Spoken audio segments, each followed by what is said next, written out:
राधे राधे दोस्तों, आप सबका स्वागत है मेरे चैनल में। आज हम बात कर रहे हैं पितृपक्ष, क्योंकि उस दिन चंद्र ग्रहण भी पड़ रहा है। तो हमको जो पूर्णिमा का श्राद्ध है वो कैसे करना है, उसका सही समय क्या है, और इन सब बारों में हम अभी बात करते हैं। 7 सितंबर को भाद्रपद पूर्णिमा के साथ पितृपक्ष भी आरंभ हो रहा है और इसके आरंभ होने के दिन ही पूर्ण चंद्र ग्रहण का योग भी बन रहा है। सनातन धर्म में पितरों के श्राद्ध और तर्पण के लिए पितृपक्ष को अत्यंत ही महत्वपूर्ण तिथि बताया जाता है। चूँकि पितृ में हम अपने पितरों को तर्पण करते हैं, श्राद्ध करते हैं। शास्त्रों के अनुसार मनुष्यों के लिए देव ऋण, पितृ ऋण और ऋषि ऋण माने गए हैं। माता पिता आदि के उद्देश्य से श्रद्धा पूर्वक जो भी प्रिय भोजन दिया जाता है वह श्राद्ध कहलाता है। श्राद्ध करने से कुल में वीर, निरोगी, शतायु और श्रेय प्राप्त करने वाली संतानें प्राप्त होती हैं।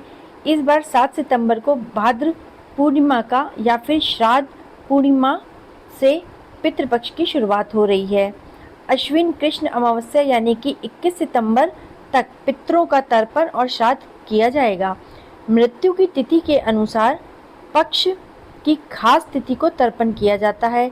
इसमें कुश के बने उपकरणों से तिल के साथ पूर्वजों को जल का तर्पण दिया जाता है।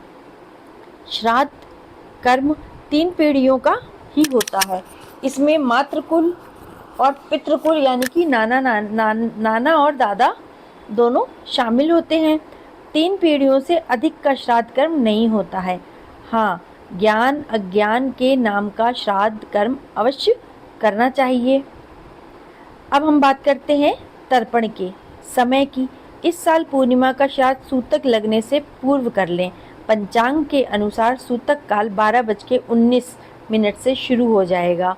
सूतक काल में कोई भी आपको धार्मिक कार्य नहीं करना है, इसीलिए 12:19 से पहले ही आपको श्राद्ध तर्पण कर लेना है और यही सही समय है।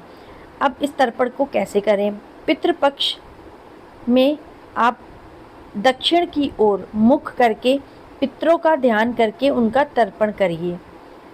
भोजन बनाने के बाद पंचग्रास अर्थात गाय, कुत्ता, कौवा, कीट व पतंगा के भाग को निकाल के व ब्राह्मण को भोजन करवा के ही दक्षिणा देनी चाहिए।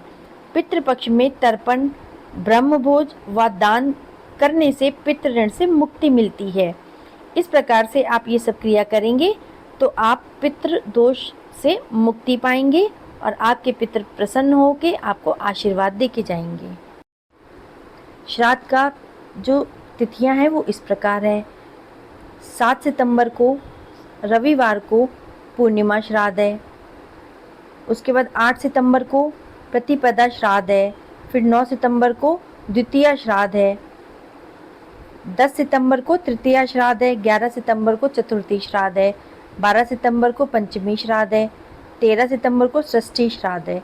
13 सितंबर को फिर सप्तमी श्राद्ध भी है। 14 सितंबर को अष्टमी श्राद्ध है। 15 सितंबर को नवमी श्राद्ध है। 16 सितंबर को दशमी श्राद्ध है। 17 सितंबर को एकादशी श्राद्ध है। 18 सितंबर को द्वादशी श्राद्ध है और 19 सितंबर को त्रयोदशी श्राद्ध है। 20 सितंबर को चतुर्दशी श्राद्ध है और 21 सितंबर को सर्वपितृ अमावस्या है, जिसको कृष्ण अमावस्या भी कहते हैं।